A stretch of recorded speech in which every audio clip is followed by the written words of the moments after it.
4 days to go until WrestleMania 42. Did Monday Night Raw deliver? Did it do what it was supposed to do?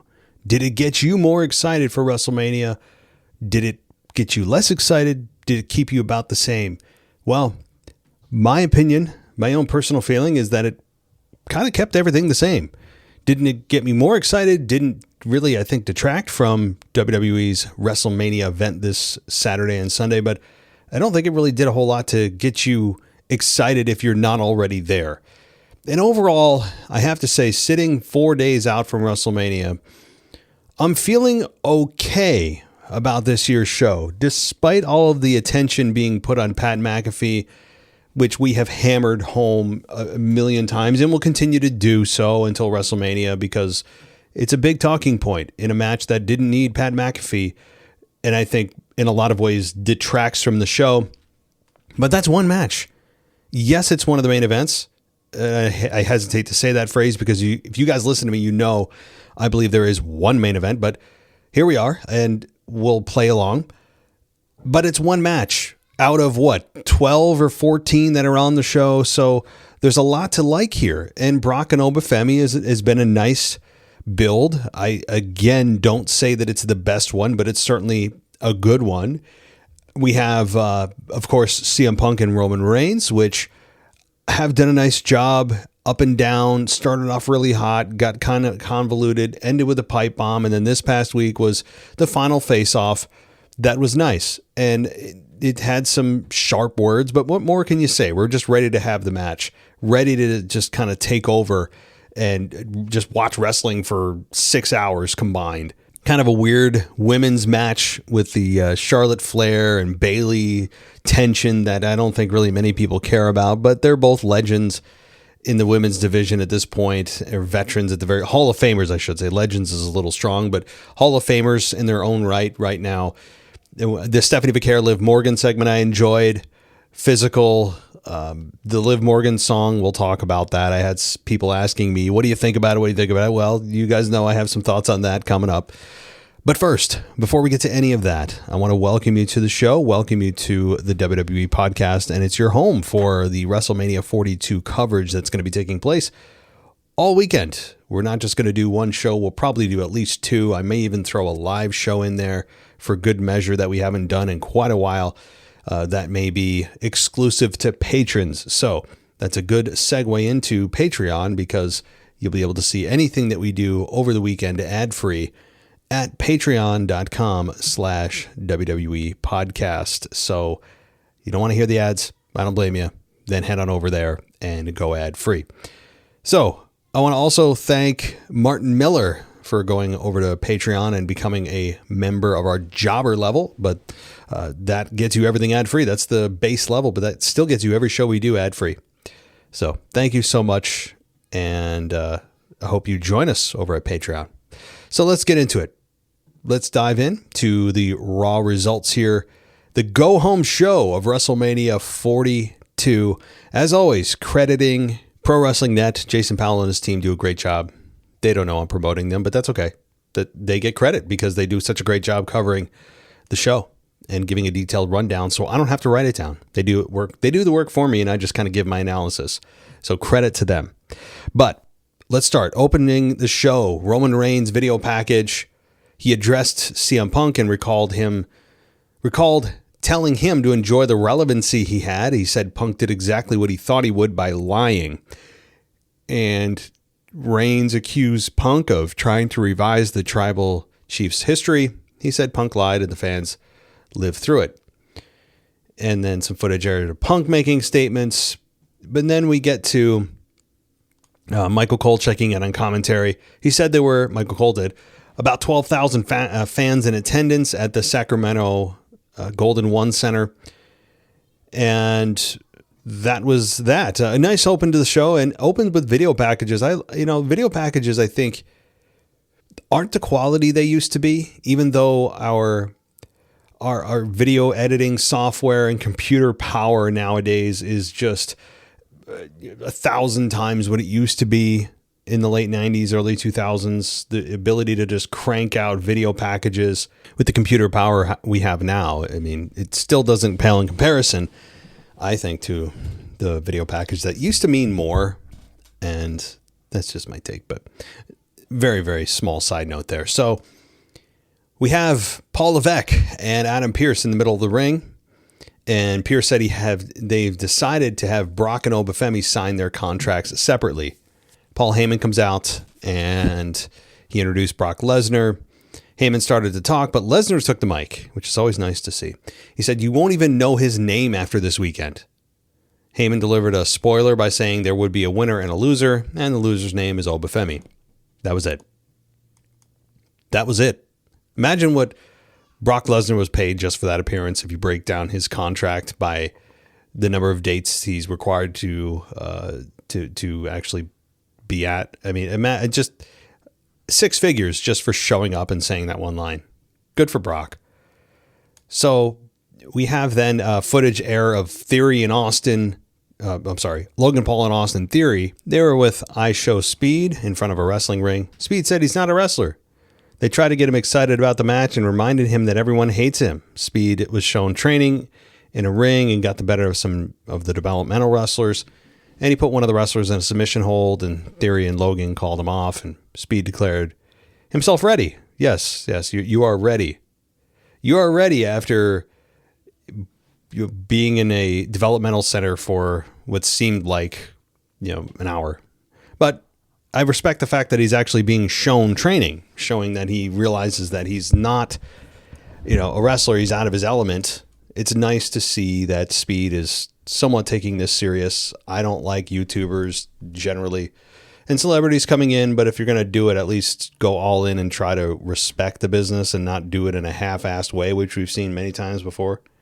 So Cole said, I Show Speed, Logan Paul, and Austin Theory are going to take on LA Knight and the Usos at WrestleMania on Saturday, and they're going to kick off WrestleMania Saturday. So they are going to be the very first match that you see for WrestleMania weekend on ESPN2 for free. So that's good and bad, depending on what school of thought you believe that this match and the wrestlers in it deserve, particularly LA Knight. I mean, and also when you look at this too, you have 2 YouTube stars, Logan Paul and I Show Speed, as 2/3 of one of the matches, or one of the teams in the match. Logan Paul, who, has cooled off in recent months, been put kind of on the back burner. I don't know what the plan is there. I thought the vision was supposed to be about the vision for the future. And with both Braun Breaker and Bronson Reed on the shelf, you were hoping that Logan Paul and Austin Theory would get a little bit more airtime on the mic. But hey, what are you going to do? They're tag team champions at least. So there's that. Charlotte Flair comes out with Alexa Bliss, and we get Charlotte Flair taking on Lyra Valkyria with Bayley. The match was 10 minutes and 25 seconds with Lyra winning.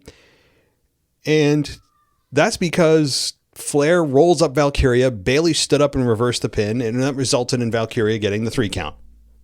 Sloppy finish, I have to say. Wasn't great. I don't really have much to feel about Charlotte Flair these days, or Lyra or Bayley, which is kind of strange given the name power that I'm using here. Charlotte and Bayley. Lyra's up and coming. She's had a very uneven start. Really, I don't think a great one. Her feud with Becky Lynch is just, I didn't enjoy it, but just putting her on the map at least. And she's working with some big names. So there is that. Alexa Bliss is also kind of a side character here. I know that her and Charlotte have a match at WrestleMania. I don't anticipate them coming out victorious in that multi-woman match, but I don't know. I don't know exactly what the plan is here, and none of us do. But to have Bayley somehow in a feud of some sort with Charlotte doesn't do much for really anyone, I don't think, but whatever. It's WrestleMania. Everything gets reset after WrestleMania. So I'm not down per se. Just kind of like, I don't feel it. Okay. LA Knight spoke with Jimmy and Jay in a backstage area, and Jimmy asked Solo what he was doing there after they showed up. Solo said it was good to see him too, and he complained about dealing with Jacob Fatu on SmackDown and said that Tama Tonga wasn't there, and he should be. Solo said the Usos hanging out with Knight was making their family look bad, and Knight suggested a 6-man tag and said Solo and his crew would get smacked back to factory settings. Okay, yeah. So then we get Stephanie Vaquer shown walking backstage, and she comes out, and we have Kathy Kelly in the ring conducting an interview. Of course, you knew that wasn't going to last long. I mean, you could count the seconds on your watch. Liv Morgan shows up and shoved Vaquer into Kathy Kelly, just as Vaquer shoved Morgan into Roxanne, except this time didn't result in a concussion, which is good.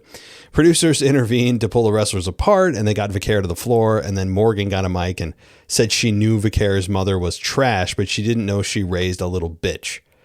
And Vaquer yelled in Spanish, and the only word that, of course, anyone understood that doesn't speak Spanish is, WrestleMania, ¿cómo está? WrestleMania. And you're like, oh, okay. Yeah, something about WrestleMania. It's just, and what's weird is Stephanie Vaquer on a recent podcast has said that her English has got a lot better. She's working on it. And she sounds, more than audible if you're an English speaker and you're like, oh, okay, I can understand what she's saying. And yet she refuses to use the words and uses Spanish.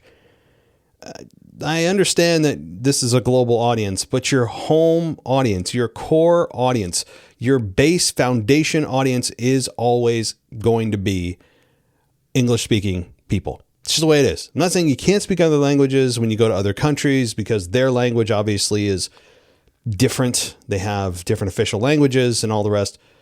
I don't know why we can't just have English as like a basic, standard here.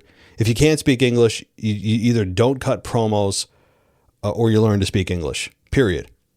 And if you're like, oh, well, why should they have to? Again, I just told you why. I'm arguing with myself because I can hear people, because I've said this before.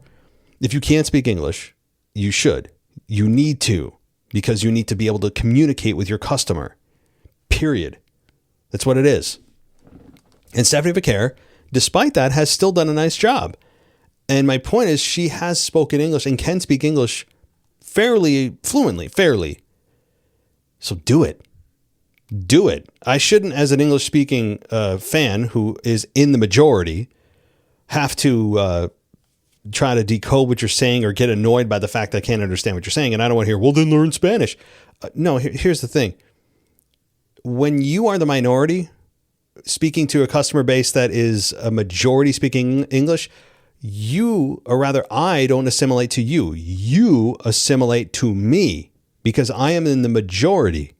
The rest of us shouldn't have to assimilate and go try to take a Spanish speaking course so we can decipher what you're saying.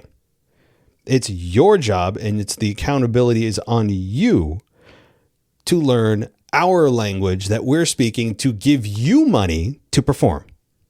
And that just doesn't go for just Stephanie Vaquer. This goes for every single performer that doesn't speak English. At least in a way that is deliverable respectfully on promos. I mean, yes, you can do subtitles and stuff and there is a format for that, but you can't do that for, I think, a sustainable period of time. And it's better for everybody. You're able to connect with the fans on a deeper level. There's a higher chance of success. It's better for everyone. And it's not annoying for the viewer who's sitting there going, what are you saying? Just speak English, please. And again, I know everyone listening is like, well, I speak Spanish and I know French. And it's like, okay, great. That's cool. Wonderful. You're bilingual. That's, put that on your resume as a bullet point. But I don't need to, as a English speaking foundational piece of WWE's audience. I shouldn't have to assimilate to them. They assimilate to us as a collective. It's the way it goes. All right. I'll piss some people off, and that's kind of what I do. That's fine. That's how I truly believe that. I'm not trying to get clicks. That's what it is. All right. So then we have a big brawl, as is kind of customary for the final few weeks of WrestleMania build. Lots of pull-apart brawls, lots of final face-offs. I'm surprised they didn't have a strange bedfellows match, or a flashback WrestleMania blah, blah, blah match, which I actually enjoy. Whenever they do kind of a flashback match of 5 years ago WrestleMania and they put two people together that had the match 5 years ago or something, that's always cool. They didn't do that this week, and that's fine. But I think about that every time there's a final go-home show, especially for Raw. Okay, so Kairi Sane and Asuka arrive. Asuka said Sky went into WrestleMania as champion last year, but this year she's just Ripley's sidekick. And that's kind of true. Asuka volunteered to have Sane face Sky, and neither Sky or Sane looked happy. So more tension continues to build between Kairi Sane and Asuka, which I guess is the story here. I guess that's the story. Beyond the fact that, yes, Io could turn on Rhea. Io could become a heel at WrestleMania, which would be fairly interesting. Because, I mean, that to me is a bigger moment at WrestleMania, much more so than having Kairi Sane turn on Asuka. At least on paper, that's how I feel. Okay, so we then have Jimmy and Jay come out, and they took on, with LA Knight, took on Tonga Loa and JC Mateo. The match was not really long. It only went almost 7 minutes, with the Usos and LA Knight beating the Samoans, and that came at the expense of a BFT on Loa because Tama Tonga shows up. He's wearing some non-wrestling attire and shows up by the timekeeper's area. Solo and Talo approach Tama. I mean, they got to end up changing their names. They can't have Tama, Tala, Tanga, Toa. Like, they got to go, I'm sorry. You just like, it's so easy to get tongue-tied and confused about who's who. Other than Tala Tonga for me, that's easy because he's tall. So Tala Tonga, very easy for me. I think that's how my brain works. But I don't know. So Solo asked where Tama Tonga has been, and he just glared at him. And in the ring, LA Knight hit a BFT for the victory. So more tension inside of the Samoan camp there, which, I mean, I'm sorry again, doesn't interest a lot of people because we've been through this for the last 5 to 6 years now. I mean, this is actually a story that has been going on since the pandemic with the original Bloodline and the tension between Jimmy and Jay and Roman. This is just another iteration. This is version like 6.0 of this kind of a story of Samoans. Uh-oh. Is somebody going to be a breakout? Uh-oh. Oh, Solo got, Solo turned on Roman. Uh-oh. Jacob Fatu is the next. Okay. Here comes Tama Tonga. Like, I get factions are supposed to help create single stars because that's where most of the success in wrestling is. Or at least the highest level you can achieve is as a single star. But I have to say this feels like a rinse and repeat story that no one really is that emotionally involved in. I don't even know how I'm supposed to feel. I guess I'm supposed to side with Tama Tonga because Solo is the evil villain. But I don't feel strongly about this either way because it's rinse and repeat. Okay, but moving on. Gunther comes out and he hyped Hall of Fame tickets, or colded, not Gunther. And then we have him say that nothing, because Seth Rollins comes in and attacks him, which was kind of disappointing. I wanted to hear from Gunther. But he escaped and headed towards the stage. And Rollins said if this isn't about Gunther kissing Paul Heyman's ass, he should come to the ring and tell him why he wants to fight him at WrestleMania. So he did get Gunther to talk, and he returned to the ring. And Gunther said he was solving Heyman's problem with a smile on his face because Rollins was pissing him off. He said Rollins has been strutting around acting like he's the best in the ring. And Gunther said he is the best, and that when he held the world championship, Rollins chose to become a useful idiot for Heyman rather than seek out the highest level of competition. And he said it's very personal to him, and he'll prove to Rollins at WrestleMania that he can't lace his boots. And then they, of course, get into a brawl like everyone else on Raw. So it went back and forth. Eventually, Rollins went for a stomp on Gunther on the steps, and it missed, and Gunther went through the crowd to escape. Fine. They are doing the best that they possibly can here with Gunther and Seth from a program that we all knew wasn't supposed to happen because of the injuries. They're doing the best they can. I can't crap on anything here because they're two top tier wrestlers. They are Hall of Famers. They can do the best that they have been doing, I think, the best they can with the time that they've got. Just throwing these two guys together. So fine. I have nothing bad to say here. It's illogical, but I'm fine with this. And if they want to have some kind of payoff later down the line with Gunther and Paul Heyman, you could, which eventually leads to Brock and Gunther, which to me should have been what happened this year, but I don't know. So that's why I think they're doing the best they possibly could. I couldn't ask for anything more given a very cold two guys. I don't mean cold separately, but in terms of their program or feud or history, like there's not much there. So they're doing the best they can. That's the gist of it. All right. So Cole then hyped the Demon returning for the first time in 3 years, facing Dominic at WrestleMania, and as to be expected, that'll be fun with Finn Balor, if you didn't know. Dom then complained backstage to Adam Pearce about his father being put in a ladder match for the IC title, and while he has to face the Demon, and Dom said Finn told him that the Demon was dead. Dom said he signed to face Balor, not the Demon, and Pearce said Rey Mysterio deserves to be in the IC title match, just as Dom deserves what he's getting. Then we have Io Sky versus Kairi Sane. Exactly 10 minutes with Kairi beating Io Sky. It was because of the finish here, which ended with Sane standing above Sky. She reached up, hit her with the palm strike that caused Sane to fall from the ropes. Asuka swung Sky into the ring post, and that's when Rhea Ripley's music hit, and she was rushed she wasn't rushed, she rushed herself to the ring and went after Asuka. Ripley set up Asuka for Riptide, but that's when Jade Cargill shows up from behind in her apparently at least $5,000 outfit, because that's what she said she spends on her outfits, which is just stupid, but that's her money.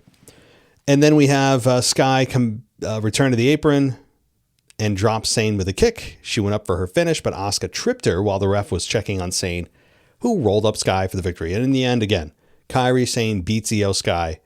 And the analysis, according to Pro Wrestling Net, says there was no reason for the ref to be focused on Sane when Asuka interfered at the second time. That led to Sane stealing the pin. With only Friday's SmackDown left to go, I'm surprised that Sky and Asuka have not been added to the WrestleMania card. I agree. But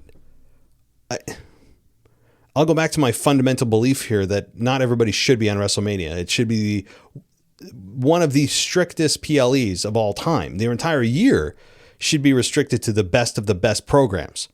That's what WrestleMania should be about, and it's been morphed into this blob of everyone gets a jersey. I don't like it. I understand why it's become what it's become. It's more money. I get it, but it should be something that is, it's an exclusive club, and now it's the biggest event of the year. Come on. Not my taste here, but all right. So Rhea Ripley comes out, and again, I've heard lately too, because I've talked about Rhea Ripley's physique on this show and how I actually don't like how she's, from a wrestling perspective anyway, just purely wrestling, I don't like how she's dropped a ton of muscle mass. But apparently she's come out recently, and I don't remember where the source was where I would reference it, that she had too much muscle and that it was hurting her back or something. Well, I have to say, I don't buy that. That's not how things work. Like, you have more muscle, that would actually help support your frame. I'm not saying she should be a bodybuilder, and she wasn't. She was certainly more muscular than 95% of the women on the planet or higher. But I don't buy that. Because her first comment about people talking about her physique was, well, you don't know what's going on in people's lives, mental or otherwise, alluding to the fact of, hey, I've got shit going on, and I'm not going to let you know what that is on a public forum, but just realize people have stuff going on. And, so I think it's something not related to actual decision to drop weight. I think there's something going on with her, which again, I've said, I hope she's okay.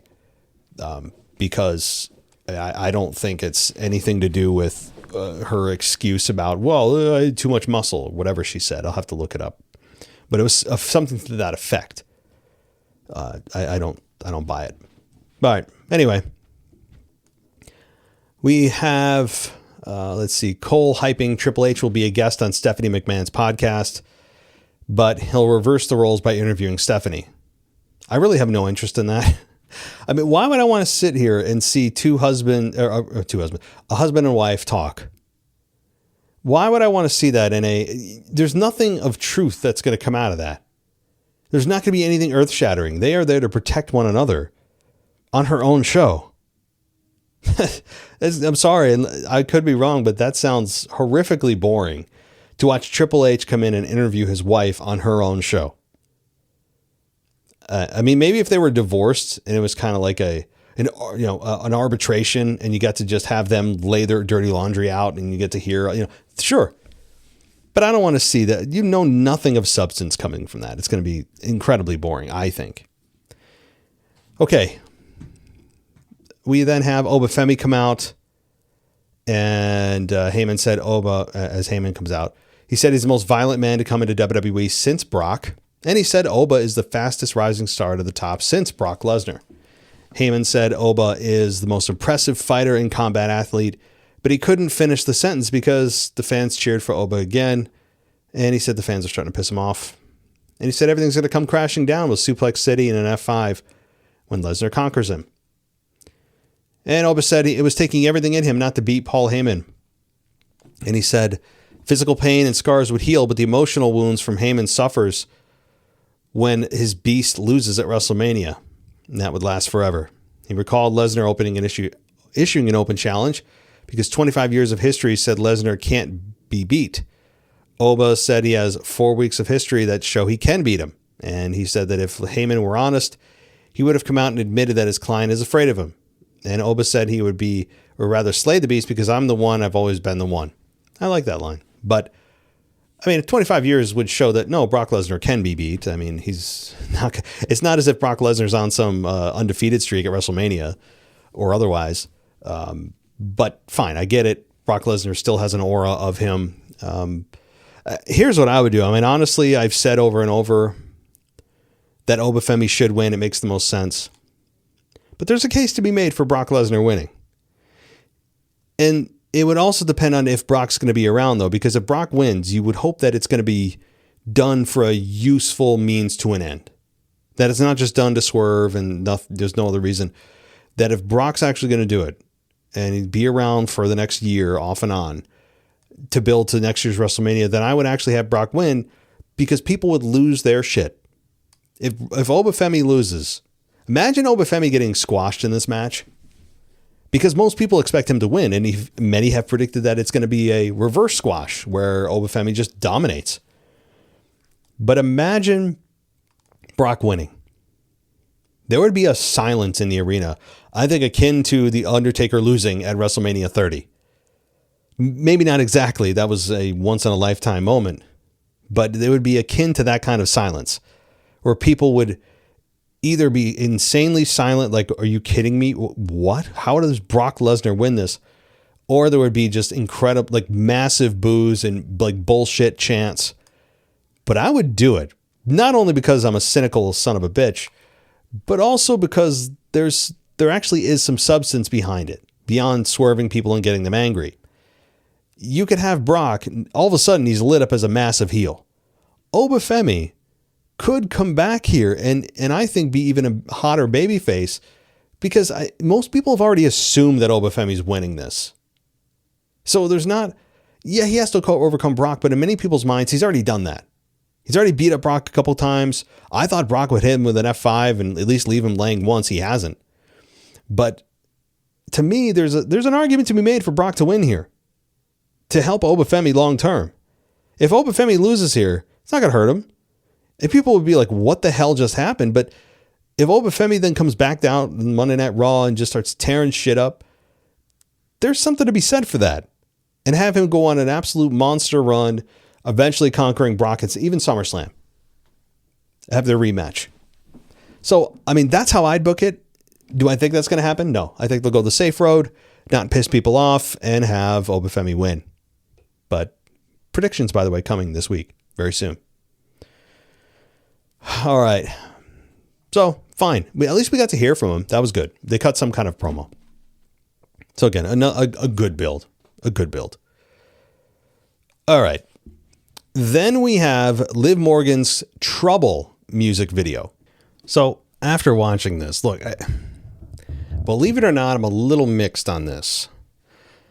I think Liv Morgan is one of the best success stories and one of the biggest revitalized wrestlers over the last several years. She has a vibe to her that can't be matched. She feels authentic. And is she a very attractive woman? Yes. Yes, she is. No doubt. That obviously doesn't hurt anything. But this video, how is this supposed to get me hyped for the match with Stephanie Vaquer?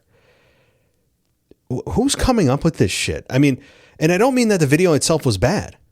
See, this is where I'm a little conflicted. The video itself, if you looked at it in a vacuum and it wasn't supposed to serve any other purpose other than just, hey, we have this wrestler coming. She thinks she's a wannabe music star or something. It was somebody we haven't seen before. All right, well, okay, cool. You got my attention. She, again, very attractive. The music video was well produced. She's a fighter and a lover, and she's getting tattoos and all. Fine, I got it, right? But this is already for an established star that has a championship match at WrestleMania that is supposed to get me hyped for that match. In what way? Again, Liv Morgan, who we all know, an accomplished star, one of the best revitalized stars, again, in the last 5 years, is now getting tattoos on her ass in the video, and she's very outwardly sexual in the video. And again, I don't like, why? What are we doing? It's not in the right context. Just like what Pat McAfee's saying. I hate to bring it back to Pat, but it's kind of in the same vein. These things, if they happen in and of themselves and they weren't around WrestleMania and it was to introduce maybe new talent, or if it was somebody else in Pat McAfee's world, if it wasn't Pat delivering it, if it was maybe somebody else, like, then fine. But the problem is the timing here. What are we doing? We didn't need that video. Is she trying to also have a music career? I don't know. I don't think so. I think it was specifically for the purpose of Stephanie Vaquer. I mean, if you look at the YouTube video, the actual YouTube video from WWE's channel, here's the description of the video. According to WWE, don't take my word for it. It says, Liv Morgan loves trouble. Watch the music video for Liv's new song Trouble ahead of her Women's World Championship match against Stephanie Vaquer at WrestleMania 42. Okay, she loves trouble. She's a girl that loves trouble. Ooh, so salacious. So different. She's so unique, so quirky. Oh my gosh. She loves trouble. Who the fuck cares?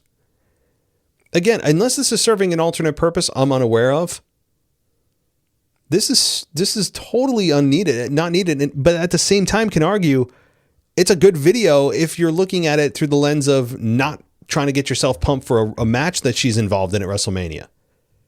Like if this popped up on, you remember VH1 or MTV's what is it, TRL? Those of you that even know what the fuck I'm talking about, back in the day. Fine, like she's an aspiring star. She's a cute blonde coming up through the ranks. She's got a somewhat catchy song here. Like, I get it. But this is being put up ahead of the WrestleMania match as if they don't feel that the Stephanie Vaquer and Liv Morgan match has enough going for it. That it needs this extra shit that has nothing to do at all with building her match for WrestleMania with Stephanie Vaquer. Their brawl did infinitely more than this. Whatever. I don't get it. I don't get it. It's just puzzling. Okay, continue. Let's move on here because I'm wrapping it up. I've got another 5 minutes or so here and then I got to head out. But Javon Evans and Dragon Lee take on Rusev and JD McDonough. The match went 8 minutes and 15 seconds with Javon Evans and Dragon Lee beating Rusev after Dragon Lee hit McDonough with a Styles Clash and got the victory. After the match, Rusev shoved Evans into Lee and hit moves on both men and set up for the accolade. But if Rey Mysterio comes out and gets the better of Rusev, but he eventually put Rey Mysterio down. Penta comes out, though, fights off Rusev, and Rusev threw the Machka kicks at several wrestlers before putting Dragon Lee in the accolade. So this may be the most dominant night Rusev has had since he returned to WWE, and it's nice to see. It reminds you how good and dominant Rusev can look, instead of just being brought back as a nostalgia act that doesn't really get involved in anything meaningful, and to simply keep him from AEW. This was a good moment for Rusev, and makes the case that he could potentially win the ladder match. Potentially. It's at least in the conversation. This could be a setup, or it could just be, hey, we're going to throw you off, make Rusev look dominant, but of course we'll do the usual swerve and Rusev gets his ass kicked at WrestleMania, and that's that. I think Rusev should win it. That's my personal opinion. I love when Rusev is in this mode of just this badass foreign heel that comes in and just dominates. That's when Rusev's at his best. Okay. John Cena was then talked about by Adam Pearce hosting WrestleMania. Danhausen popped up behind Pearce and wondered if Pearce was talking with Cena. Danhausen asked for the phone, and Pearce said he was sure that Cena would be the WrestleMania host and would be delighted to talk with him. Pearce ended his phone call and then turned to speak with Danhausen, who was gone. Of course, he was gone. Okay, final segment here, which was the Roman Reigns and Punk segment. And he, again, there's a lot here. I'm just going to kind of skim through the important parts. Punk came out and he told Reigns to tell him where he's telling lies, or when he's telling lies. He dropped off the broadcast table and walked up to the steps, and he said, if you come up to this ring, we're not going to need these mics. Punk stood on the apron and said he thought about it a lot over the last couple weeks. I hate you. That's what Punk said. I hate you because I envy you. He said this was all he wanted since he was a kid, and he resents that it was handed to Roman Reigns. He said he hates that Reigns was champion for 1,316 days, and he said he hates that he knows Reigns worked his ass off to accomplish that. He said he hates how many times Reigns has main evented WrestleMania. And eventually Punk got in the ring with Reigns, and he said that Punk said he wasn't handed anything or born on third base with a silver spoon. He said he busted his ass, and he hates that he has to share anything with Reigns, including that he has to share headlining WrestleMania for the first time in a singles match. And he spoke about having gold above his head at the end of Sunday night, and tell me when I'm telling lies was kind of the theme of Punk's promo. Reigns said that that's probably the truest words he's heard Punk say up until the end. And he would tell Punk something true. I hate you too. I hated you for a long time, but the main reason is because of your relationship with all of them.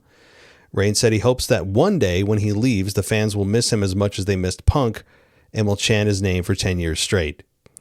And Reigns said the experiment would end on Sunday, and they fixed the mess that Punk started.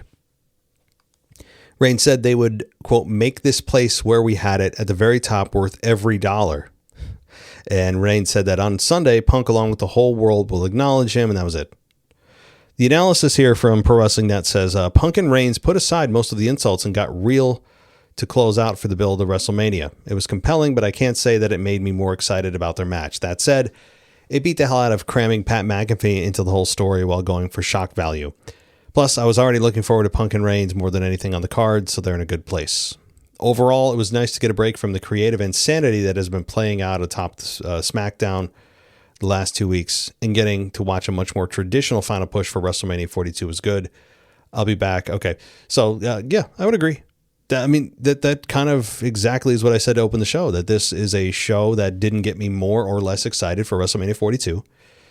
It was by the numbers build, safe, brawls, video packages, pull aparts, and a weird 2.5 minute trouble video from Liv Morgan that had no place in the show. So there you go. I'm ready. However you feel now is as excited as you're going to feel at the start of Saturday. And I hope we all come out of WrestleMania saying, you know what? Goddamn. That was way better than I thought it was going to be. The way the Pat McAfee thing played out was fine. The way Punk and Roman ended was good. I hope we come out of that with some banger matches. I think the IC title match, the ladder match, is going to be excellent. Liv and Stephanie Vaquer certainly have a lot to work for here, and a lot, I think, to prove, honestly. But yeah, I mean, I'm looking forward to WrestleMania. I apologize, my kids are crazy in the background. But there you go.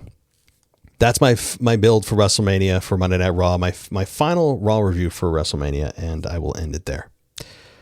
Thank you, everybody. If you want to go ad-free, patreon.com/WWE podcast. I'll be back all week with videos, previews, reviews, nostalgia trips, you name it. This is going to be a jam-packed week. Join us at Patreon or anywhere that you can find your podcasts. Thanks, everybody. Thanks for listening to the WWE Podcast. Don't forget to subscribe on your favorite podcast app so you don't miss a show, or head to WWEpodcast.com. And for all of these shows ad-free, head over to patreon.com/WWE Podcast. Until then, we'll see you next time.